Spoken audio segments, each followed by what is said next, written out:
নমস্কার দর্শক বন্ধুরা, আমি ঘরোয়া রান্নাঘর থেকে অপর্ণা বলছি। আজকের রেসিপি আমাদের সাবুর ধোসা।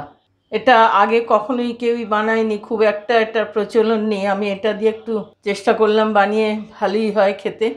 আমি এর সঙ্গে 2 কাপ সাবু নিয়েছি, 4 ঘন্টা ভিজিয়ে রেখেছিলাম, আর হাফ কাপ চালের গুঁড়ো নিয়েছি। চাল গোবিন্দভোগ চাল আমি বেটে নেবো, আপনারা গুঁড়ো দিলেও চলবে। সেই সঙ্গে 2টো সিদ্ধ আলু নিয়েছি, আলু দুটো ওর সাথে দেবো, আর একটু পুদিনা আর ধনে পাতা। এর ফ্লেভারটা খুব ভালো লাগে এবং হেলদি, পেটের প্রবলেম সলভ করে। এই সব দিয়ে, আর 2টো লঙ্কা নিয়েছি। এই দিয়ে আমি আজকে সাবুর ধোসা বানাবো। এবার প্রথমে আমাকে এগুলোকে পিষে নিয়ে আসতে হবে।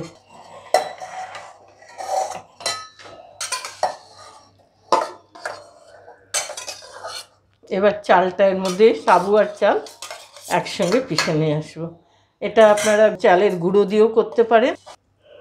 বেশি জল প্রথমেই দেবো না, হাফ কাপ জল দিয়ে এটা আমি পিষে আনবো।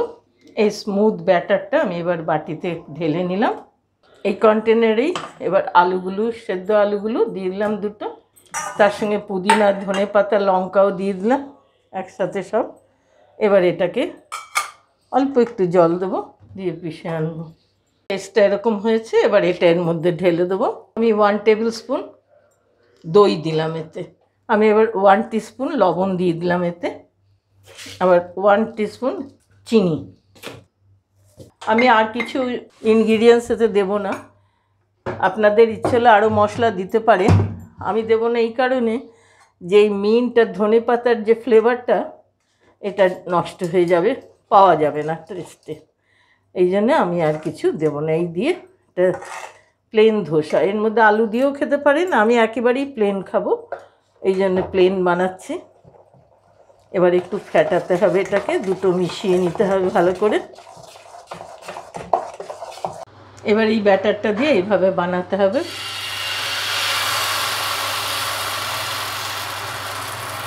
বেশি ছড়ানো যাবে না। সাবুর মধ্যে একটা আঠা আঠা ভাব আছে, তো এটা কিন্তু সাধারণ ধোসার মতো ওরকম হবে না, একটু মোটা মোটা ভারী ভারী হবে, কিন্তু টেস্ট দারুণ হবে। যেহেতু আমি মিন্ট আর ধনে পাতা দিয়েছি, চালের গুঁড়োও দিয়েছি, টানা যাবে না, টানলে ধোসার ইয়েটা নষ্ট হয়ে যাবে।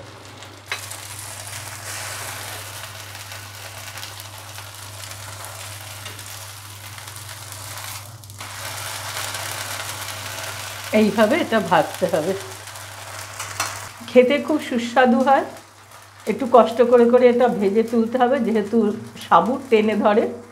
আঁচটাকে কম করে রাখতে হবে, কম আঁচে ভাজতে হবে।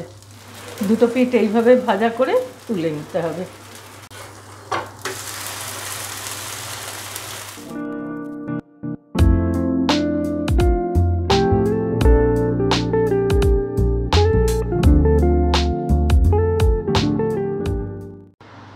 দর্শক বন্ধুরা, বিকেলের হালকা ফুলকা স্ন্যাক্স হিসাবে এই সাবু ভেজানো, বাড়িতে অনেক সম্প্রদায়, যেমন একাদশীর সময় আমরা খাই সাবু ভেজা, বেঁচে গেল একটা কিছু তো বানাতে হবে, আইডিয়াগুলো তো আনতে হবে। তাই আপনাদের সঙ্গে সেই বাঁচা সাবুর থেকে কিছুটা পিষে এইভাবে আপনাদের বানিয়ে দেখালাম। একটা হালকা ফুলকা স্ন্যাক্স টি টাইমে করেই খাওয়া যায়।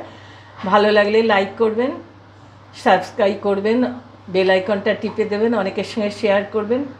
মোটামুটি একটা হালকা খাবার। বন্ধুরা, আজকের মতো রাখছি, আবার নতুন রেসিপি নিয়ে আসবো।